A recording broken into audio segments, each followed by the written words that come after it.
seandainya Allah singkapkan, Allah angkat hijab itu, niscaya sifat itu akan terlihat. Ya.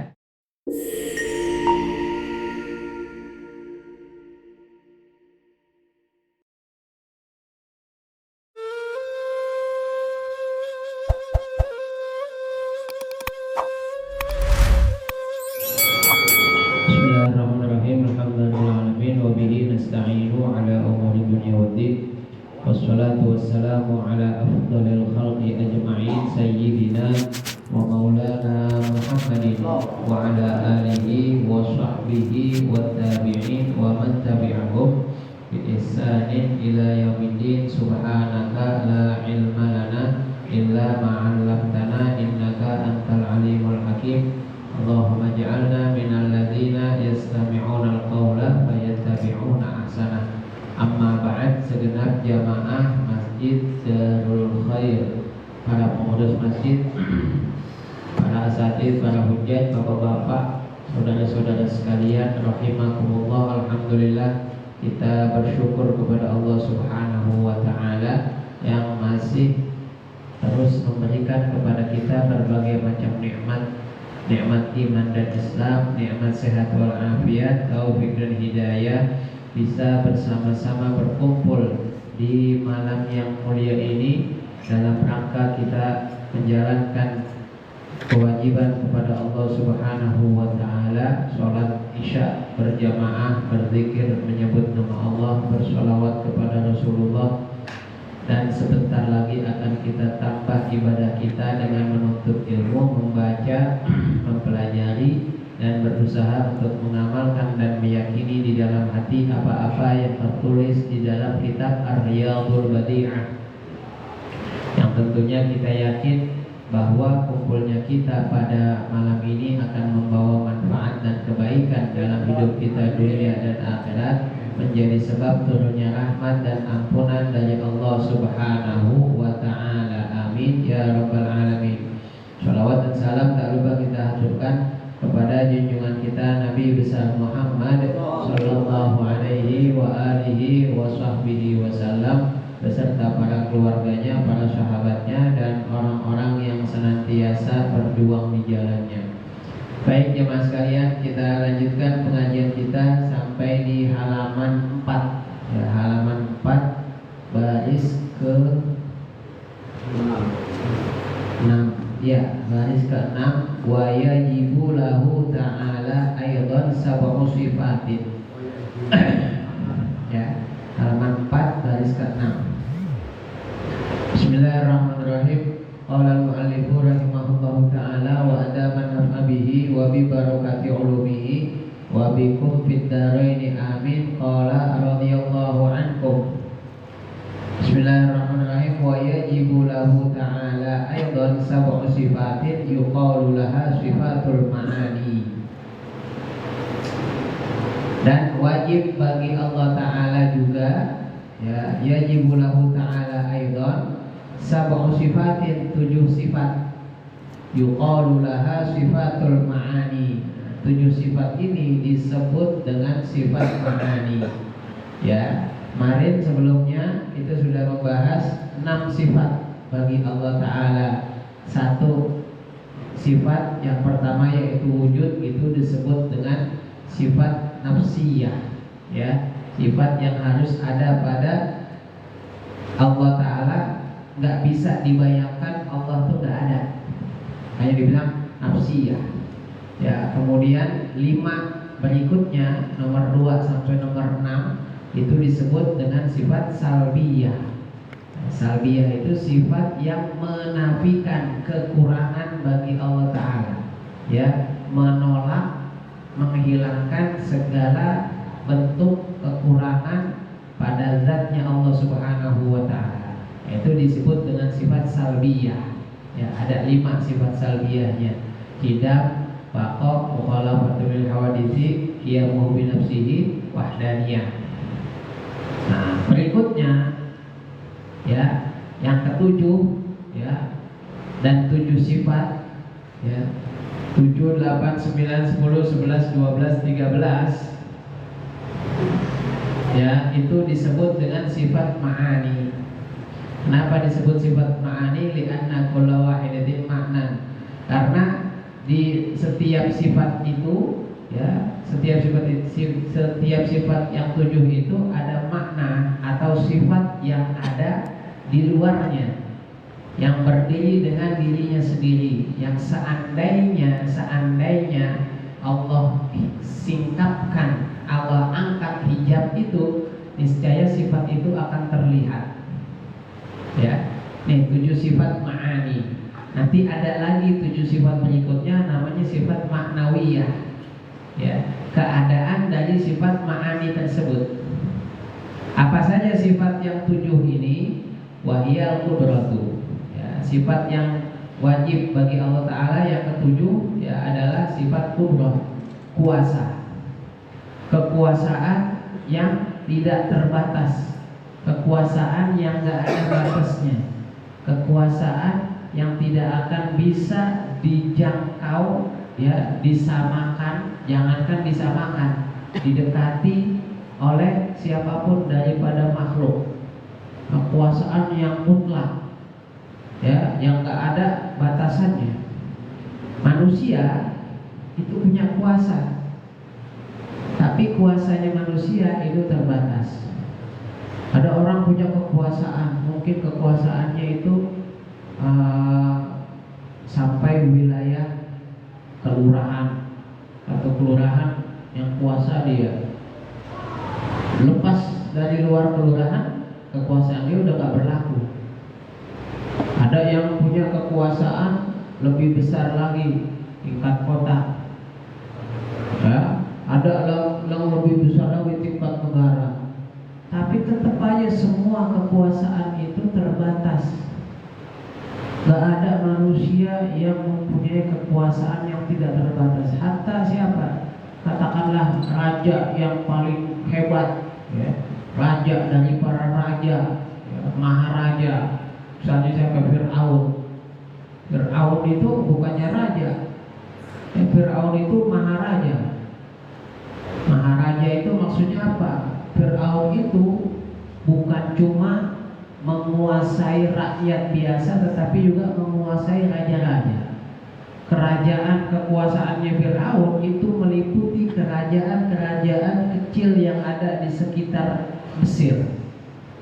Hanya Fir'aun itu bukan raja, tapi maharaja, raja yang menguasai raja-raja. Tapi bagaimana dengan kekuasaan yang sebegitu besarnya? Apakah kemudian kekuasaan Fir'aun itu sama dengan kekuasaan Allah Ta'ala? Dia enggak. Enggak ada apa-apanya, ya. Enggak ada apa-apanya. Jadi Allah punya kuasa yang kekuasaan enggak ada batasnya. Manusia berkuasa sekuasa-kuasanya manusia, pada akhirnya bakalan mati. Tapi kalau Allah enggak ada matinya. Manusia berkuasa sekuasa-kuasanya dia, pada saatnya kekuasaannya itu akan hilang. Tapi kekuasaan Allah nggak akan hilang, nggak akan habis, nggak akan binasa. Ya, apaan yang nggak bisa buat makhluk, itu buat Allah pasti bisa. Nggak ada yang mustahil buat Allah Ta'ala. Ya, menghidupkan orang mati, ya, orang lain, manusia nggak bisa. Ya, malaikat gak bisa, jin gak bisa, setan gak bisa menghidupkan orang yang telah mati. Tapi kalau Allah mampu, apaan yang gak bisa buat Allah Ta'ala? Kekuasaan yang gak ada batasnya, ya, kekuasaan yang gak bisa dibatasi oleh apapun, ya. Kemudian apa? Wal iradah, kehendak. Allah memiliki kehendak. Nah, kehendak Allah ini juga kehendak yang gak akan bisa ditolak oleh siapapun. Kita punya kehendak, keinginan, tapi keinginan kita, kehendak kita ada kalanya terwujud, ada kalanya enggak. Ya, ada orang pengen kaya, ya. Dia kaya apa enggak akhirnya? Ya, bisa jadi kaya, bisa jadi enggak. Ada orang pengen sukses, apakah sudah pasti dia sukses? Enggak, belum tentu. Ya, ada orang pengen ini, pengen itu, pengen punya ini, pengen punya itu. Apakah semua keinginan dia akan terwujud? Enggak. Boleh jadi ada yang terwujud, boleh jadi ada yang enggak terwujud. Tetapi kalau keinginannya Allah Ta'ala, enggak ada yang enggak terwujud. Apaan aja bagi Allah Ta'ala yang diinginkan itu pasti terwujud. Ya, apa dibilang tuh? Makanya apa saja zikiran itu malam yasha lam yakun, masya Allahu kana wa malam yasha lam yakun. Apa yang Allah kehendaki pasti terjadi, dan apa yang tidak Allah kehendaki tidak akan terjadi. Pasti itu Allah. Kalau gitu Allah top dong. Ya top lah. Kalau nggak top ya nggak jadi Tuhan. Gimana sih? Ya, Allah hebat. Emang hebat. Kalau nggak hebat ya bukan Tuhan. Kalau Tuhan nggak hebat bagaimana? Semuanya itu apaan yang diinginkan oleh Allah Ta'ala terjadi. Keinginan kita terjadi apa enggak? Selama keinginan kita sepakat, sejalan, selaras dengan keinginan Allah, maka keinginan kita akan terjadi. Tapi ketika keinginan kita tidak berkesesuaian dengan keinginan Allah, maka keinginan kita tidak akan terjadi. Keinginan Allah lah yang terjadi. Ya, ana asya anta tasya wallahu ala Allahu ala kulli syai'in qadir. Ana asya anta tasya wallahu yaf'alu ma yasha. Saya punya keinginan, Anda punya keinginan, tetapi Allah, keinginan Allah lah yang terjadi. Keinginan kita bisa terjadi, bisa enggak. Apaan yang enggak bisa Allah, apaan yang diinginkan oleh Allah enggak terjadi, enggak ada. Mau dibangkitkan semua manusia, mau dibuat beriman semua manusia, mau dibuat kafir semua manusia. Kalau Allah kehendaki bisa apa enggak? Bisa. Lah kenapa enggak dibikin beriman aja sih semua manusia sama Allah? Kan enak jadinya semua manusia beriman. Ini udah ketentuan Allah Ta'ala, udah takdirnya Allah Ta'ala. Allah enggak menghendaki semua manusia ini beriman. Emang udah sunatullahnya begitu.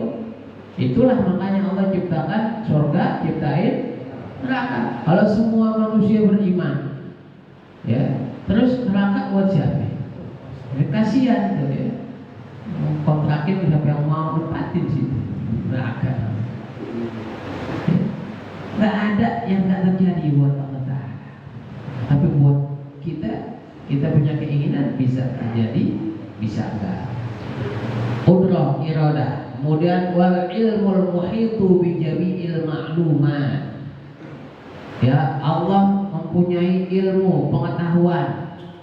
Yang pengetahuan Allah ini al-muhitu bi jami'il ma'lumat, meliputi segala sesuatu yang ada, yang diketahui.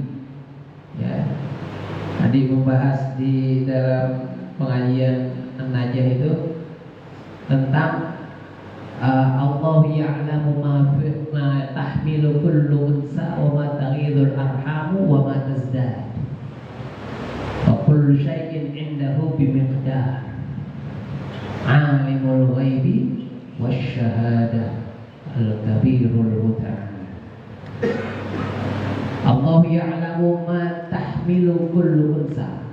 Allah mengetahui apa yang dikandung oleh setiap perempuan. Kalau ulama dulu menafsirkan ini apa? Ada perempuan yang sedang hamil, sedang mengandung, itu sebelum itu bayi lahir, Allah udah tahu laki-laki atau perempuan, ya, jasadnya komplit apa kurang, ya kan ada bayi yang kurang, ya ada mungkin ada cacatnya begitu. Itu bayinya satu apa dua apa lebih.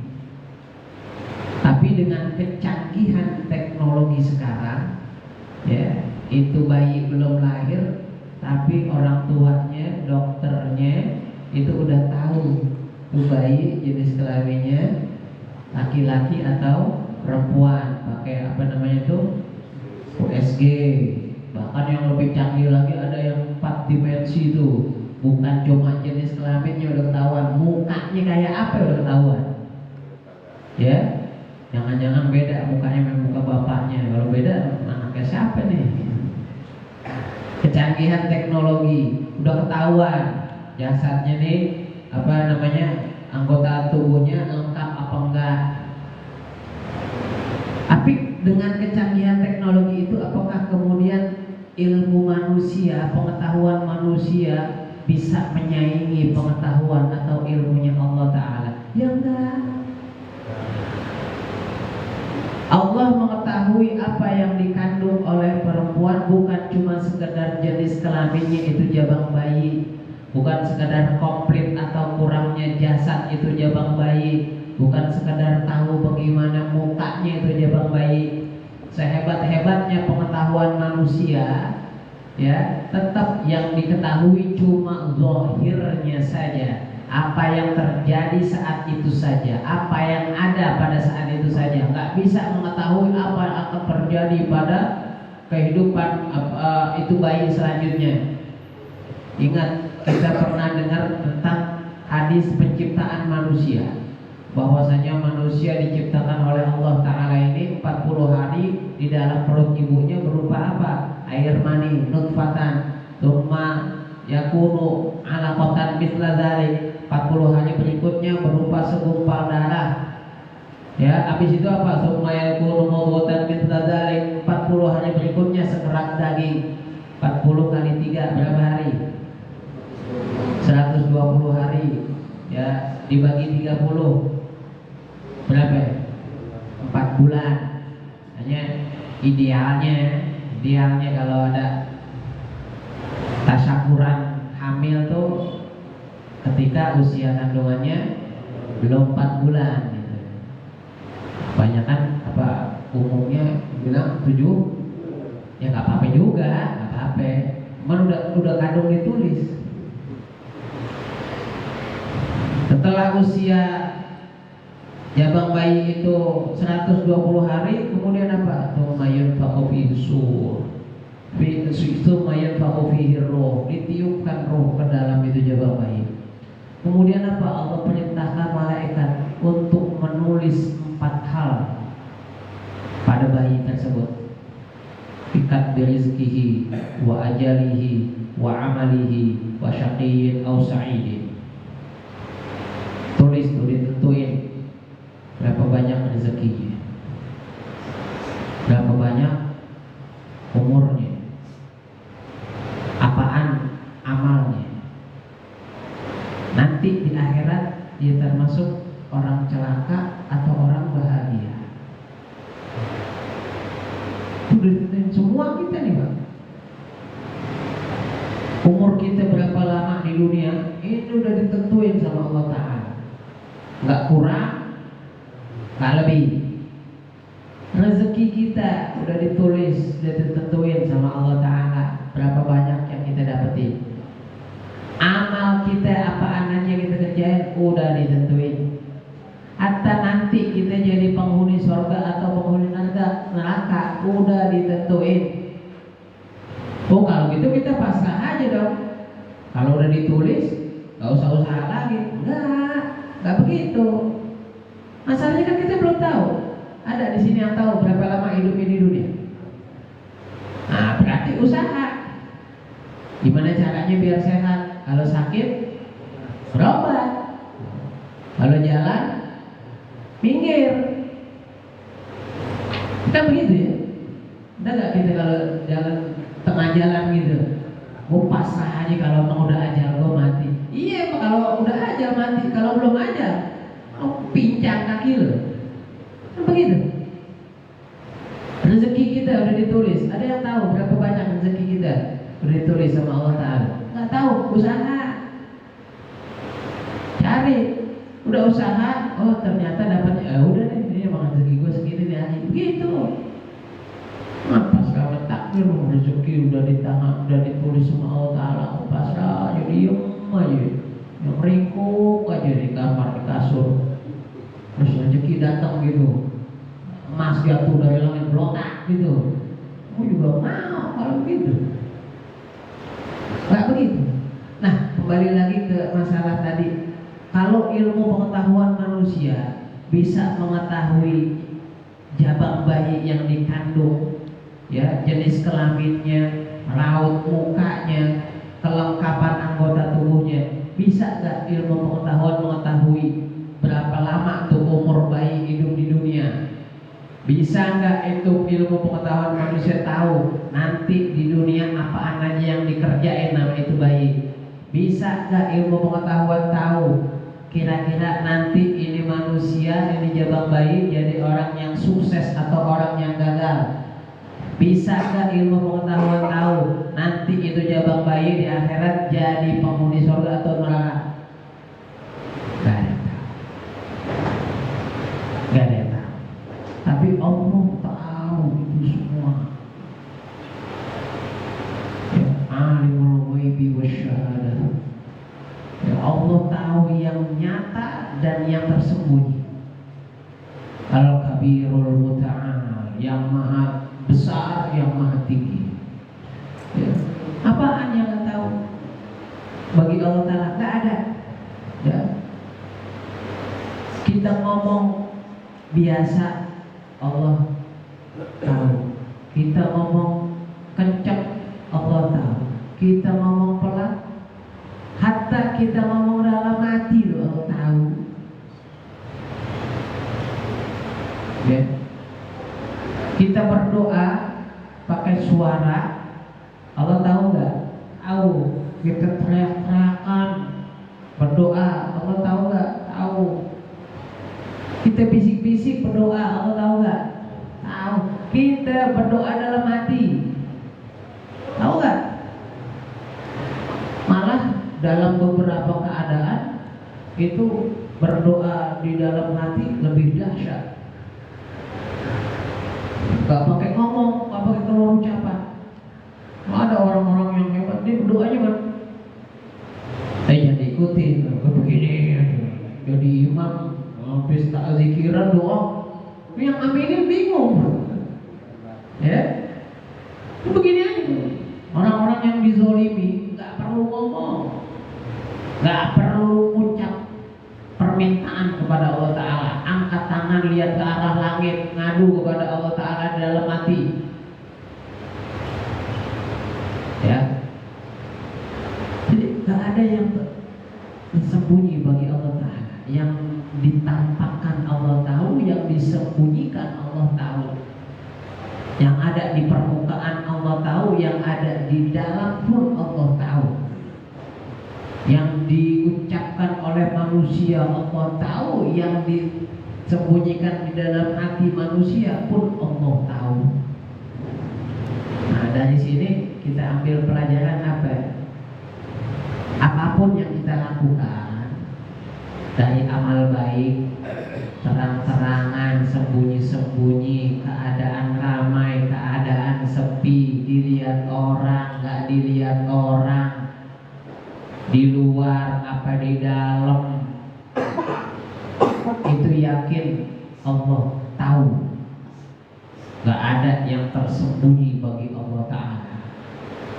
Sebaliknya, perbuatan maksiat yang kita lakukan bersama-sama atau sendiri, ramai atau sepi, dilihat orang, gak dilihat orang, itu Allah tahu. Ya, makanya jangan beramal itu karena orang. Kalau ada orang baru berbuat baik, nggak ada orang. Atau sebaliknya, berbuat maksiat nunggu orang hilang dulu, ya. Maksiatnya di dalam kamar sendirian, ya. Biar apa? Biar orang nggak tahu. Ya, orang nggak tahu, tapi Allah, nggak ada yang tersembunyi buat Allah Ta'ala. Ya, sedekah ada yang terang-terangan, ada yang sembunyi. Mau terang-terangan Allah tahu, mau sembunyi-sembunyi Allah tahu. Masukin kotak amal, mau ditutup-tutupin begini. Allah tahu nggak? Tahu. Itu sebelahnya lo nggak tahu, tapi Allah tahu. Tutupin kayak apa tetap aja. Ya biasanya ditutupin yang berapa tuh? 2000 enggak? 500 perak tuh. Makanya pelan dia. Gimana caranya biar nggak bunyi gitu. Kalau 50.000 nggak ditutupin. Ya, nggak ada yang tersembunyi buat Allah Ta'ala. Nggak ada yang tersembunyi buat Allah Ta'ala. Ilmul muhitu bi jami'il ma'lumat, ya, pengetahuan yang meliputi segala yang ada. Fa ya'lamullahu ta'ala bi ilmihi ilmahu, ya, kama ya'lamu bi dzatah wa sa'iru sifati. Semuanya Allah tahu. Hatta dirinya sendiri Allah tahu. Bahkan disebutkan Allah itu Maha tahu yang ada maupun yang enggak ada. Tuh, yang ada Allah tahu, yang enggak ada loh Allah tahu juga. Kita manusia punya akal. Ini nggak bisa memikirkan yang nggak ada, Pak. Yang kita pikirkan itu hanya yang ada. Yang nggak ada kita nggak bisa pikir. Yang nggak ada kita nggak bisa. Coba pikirin apaan yang nggak ada. Ya nggak bisa. Nggak ada gimana kita bisa pikirin? Yang kita pikirin cuma yang ada. Ya. Tapi kalau Allah Ta'ala, yang ada Allah tahu, yang nggak ada Allah tahu. Apalagi kita, model-model kita yang kelihatan begini, yang lebih kecil dari kita Allah tahu, semut. Yang ada di dalam tanah Allah tahu, cacing. Yang ada di langit Allah tahu, malaikat. Ini harus ada keyakinan seperti ini di dalam itu. Apa faedahnya? Yaitu tadi, agar kita senantiasa mempunyai sifat apa? Muraqabah, perasaan mendapatkan pengawasan dari Allah Ta'ala. Kita sendirian Allah tahu, kita rame-rame Allah tahu, kita lagi ngaji begini Allah tahu, kita ada di dalam kamar Allah tahu. Ya, maka kalau kita punya perasaan muraqabah ini, akan timbul apa? Rasa malu kita kepada Allah Ta'ala, keengganan kita untuk berbuat maksiat kepada Allah Ta'ala, dan gairah kita untuk menambah ibadah kepada Allah Ta'ala lebih banyak lagi, lebih baik lagi, lebih berkualitas lagi. Gak peduli mau dilihat orang atau enggak, yang penting dilihat sama Allah Ta'ala. Gak penting diketahui orang apa enggak, yang penting diketahui oleh Allah Ta'ala. Gak penting didengar orang apa enggak, yang penting didengar Allah Ta'ala. Kalau kayak gini akhirnya apa? Segala ibadah kita ini hanya akan kita tujukan kepada Allah Subhanahu wa Ta'ala, sebagaimana yang kita ikrarkan di dalam doa iftitah kita apa? Inna sholati wa nusuki wa mahyaya wa mamati lillahi rabbil alamin. Ya, sampai sini mudah-mudahan ada manfaatnya. Wallahu a'lam bishawab. Ya Rabbana bi annana qatarafna wa annana asrafna ala ladha ashrafna fatub alaina taubat tawsilu kulla hawba wastur lana awrati wa amini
بها الذنوب وتصبح بها القلوب وتنطلق بها النشوء فترين بها شرف على آله وصحبه ومن إليه اللهم أكرمنا بنور الفهم وأخرجنا من ظلمات الوهم وارزقنا فهم النبيين وإلهام الملائكة المقربين برحمتك يا أرحم الراحمين. اللهم يا ميسر يسر مدبر مسهل سهل سهل علينا كل عسير سهل علينا كل عسير سهل علينا كل عسير بجاه البشير النذير صلى الله على سيدنا محمد النبي الأمي وعلى آله وصحبه